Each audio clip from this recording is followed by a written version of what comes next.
What's going on, everyone? I am back with another video. If this is your first video, make sure to subscribe. Got a lot more content to come. And today I'm going to be talking about my Eibach lowering springs, and I'm going to be giving you guys my honest thoughts and basic review about it.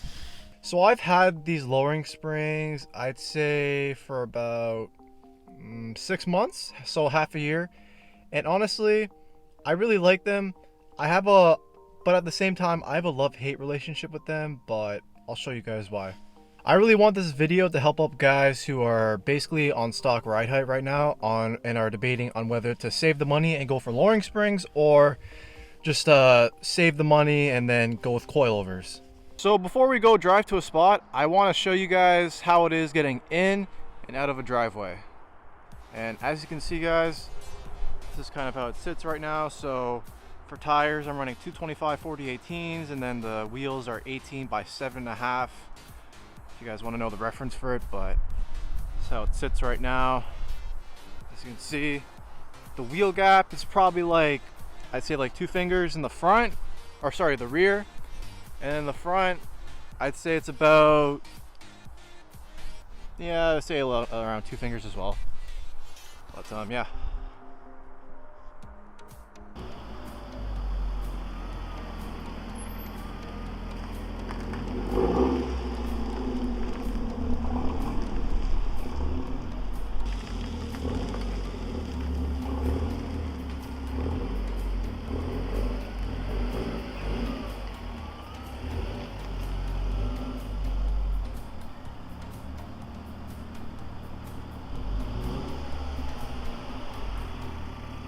So as you can see, guys, backing in and driving out of a driveway is not that bad. My driveway is pretty steep, and honestly, I could take it more of an angle to make it even easier, but it takes more time. So that's usually what I do every day. It doesn't take that long, and it's not really annoying to do. I mean, it's just one of those things like you're lowered. And I also have a front lip too, so if I didn't even have a front lip, it'd be a lot easier. I probably wouldn't even have to do that. I could probably almost treat it as stock height. But anyways, guys, let's go drive to a spot and we'll talk about it more. Alright guys, we just got to the spot. Before I start talking anymore, I'm just going to give you guys a quick walk around, so let's get into it.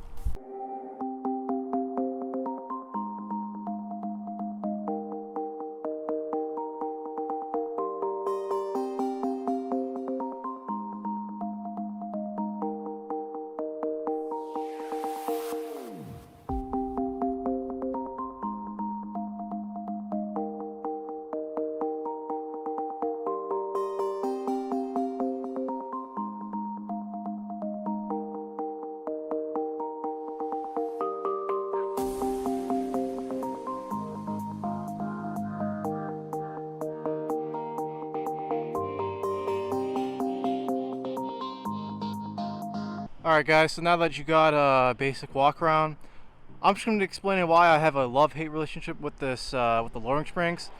Okay, so the reason why I don't really like it is because the drop is not that significant. I think it's only like an inch or an inch and a half at most, the very drop. And another thing you may have noticed is the rear sits a little higher, just like a little higher. I'd say like half an inch higher than the front does. Honestly, it does definitely make the wheel gap a lot smaller, but it's still kind of a decent sized wheel gap. Like, the fitment could be better, but it's all right.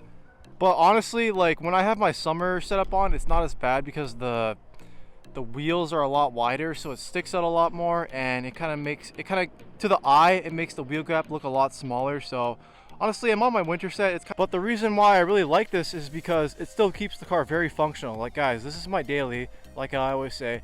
I drive this every single day, like rain, snow, especially in the snow. And I've driven this for about 6 months now, and about 3 months in the snow. And honestly, guys, like this is my only ever front lip. I've never broken a front lip, like ever, like throughout the summer, the winter time. So honestly, that's why I really like it. It keeps it functional. It definitely drops the wheel gap just a little, but it's not that bad. I've noticed on some lowering springs, like for example, like the Honda Civic SIs, the lowering, I think like the D2 lowering springs, they're like a 2-inch drop. and it makes it sit a lot nicer. I wish mine was a little lower than this, but at the same time, guys, like, this is my daily. I drive this every single day. Like, I can't have this thing slammed where I'm breaking oil pans, breaking front lips all the time.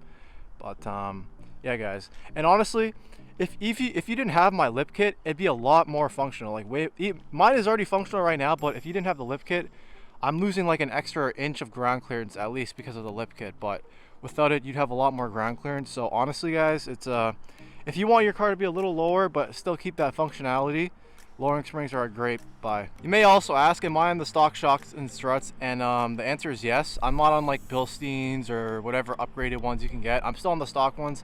Basically, I'm just waiting for these to like blow or like break until I probably get coilovers. But honestly, guys, for the time being, I'm really happy with it. Like, overall, I'm really happy with it. If I were to give it a rating out of 10, I'd probably give it like a 7.5, 8 out of 10. But yeah, guys, it sits pretty nicely right now. Obviously, I wish it was lower. Like, it's obvious, like, as a car guy, you want your car to literally slam to the ground. But at the end of the day, you got to be smart. You got to be real with yourself. As I drive this every single day, I know guys that drive their car lower than this and they daily their car. But for me personally, like, I don't want to be like spending like a amount of time like getting up and down speed bumps and shit. Oh, and also with speed bumps, you may ask, can I get over speed bumps without having to like angle it? Honestly, guys, I go straight on all my speed bumps and I do not scrape. Like, I like just clear like any speed bumps, and I've gone over some pretty steep ones. One thing it does scrape a lot, well, it's kind of bound to happen, is the mud flaps. And you may ask, how's the ride quality? Honestly, it's pretty good. It's honestly just as close to stock. The only time you'll ever notice it being a little more harsh and bumpy is on like bumpy roads. Where I live and where I drive, there's not really a lot of bumpy roads. So honestly, I honestly forget that it's even there. I remember for the longest time I wanted to lower my car, but my girlfriend didn't want me to, or she wasn't okay with it because like she's always in my car and she doesn't want it to be like bumpy everywhere, you know, super stiff and all that shit. But honestly, like, I've had this for like 6 months. Honestly, we forget that the car is even lowered. Obviously, if I get coils, it'll be a lot stiffer, but if you guys are scared of like sacrificing your comfortable ride quality, you won't. You'll only really notice in like construction areas or like construction roads. Anywhere bumpy, you'll notice it a little more. It's not terrible, but yeah, guys, ride quality, I'd say it's easy 9 out of 10. You may also ask, how does it handle? Honestly, guys, I am so impressed with how it handles. I took this to the track for the first time this past summer, and holy shit, this shit took corners really good. Obviously, coils would be a lot better, and if I had an upgraded sway bar, but yo, just the way it is right now with the stock sway bar, just the stock shocks and struts, just being on the springs itself, man, it took corners really well. I was actually really impressed. Honestly, guys, it's a great buy, guys. Like, I don't know, man, it handles really good for what you pay for. I got this used.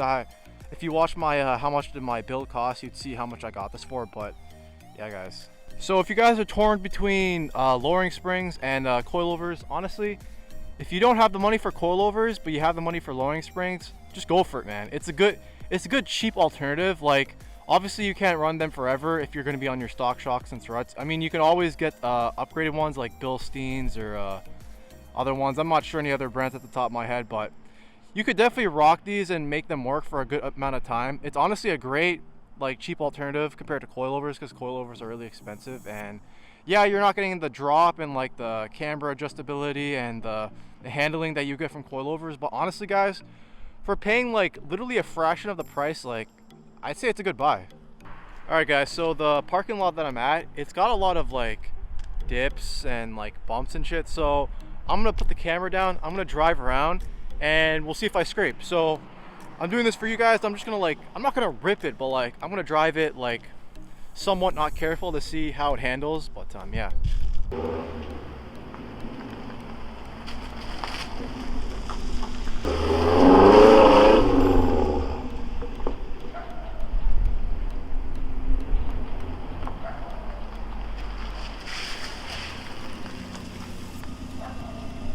Anyways, guys, that was my quick review on my Eibach lowering springs. The real term of them is the Eibach Pro Kit. But anyways, guys, so my honest opinion, I have a love-hate relationship with it, but overall I give it like 7.5, 8 out of 10.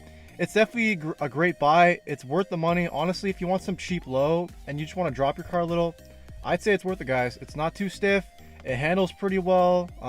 The drop isn't too significant, but it is a lot better than stock height, because at stock height you have such a big wheel gap. It's honestly gross. But honestly, guys, if you want to save the money, get lowering springs until you get coilovers, I'd say go for it.